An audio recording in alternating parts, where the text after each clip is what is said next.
points on this. Number one, police officers who arrested criminals, their names are in the paper. Then you have, they know the people who have guns if they want to steal them. People who don't have guns where they can go rape, rob, and steal.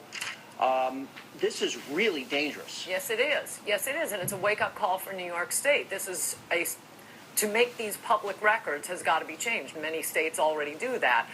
You get a gun permit. That is not a public record for exactly the reason you say. Criminals know whose house they can home invade when people are there. This is why home invasions are 10 times higher in Britain than they are in this country, because there's no private gun ownership. And as a consequence, you're much better off as a burglar burglarizing a home when the people are there. Their wallets are out, their keys are out, you can find out where the safe is. And as you say, they also know, people who live in Westchester County who work in Manhattan, for example, when they're not there, when they're commuting to New York, they can't bring their guns. That's when you break in and steal the gun. And that's a curious thing. I mean, why, as that man just said, why aren't we getting names of recently paroled criminals? People with gun permits, by definition, do not have criminal records. Why can't we get the criminal records? No, we can't get that. Why can't we get a record of women who have had abortions? They get money from Planned Parenthood. They get money from Medicare, from Medicaid. Much of this is their tax subsidies. I think, mothers might want to know what other women on their street might be willing to murder a child. How about the list of rent-controlled apartments in New York? And by the way, for producing lists even of gun permit owners, I want them for Manhattan. I want to know how many rich liberals with their bodyguards have gun permits.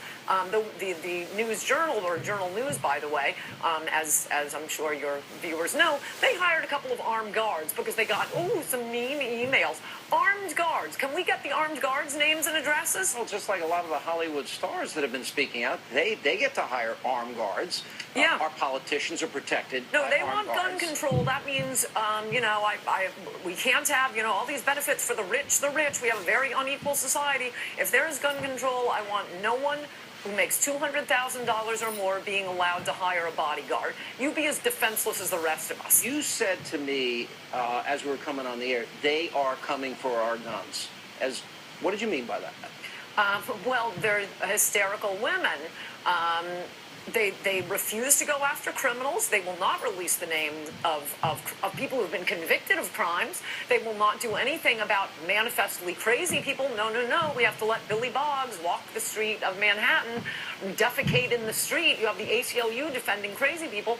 All of these shoot-ups, this precious protection for obviously mentally disturbed individuals. There is certainly no effort to reduce single motherhood, something that is also a contributing factor in many of these cases.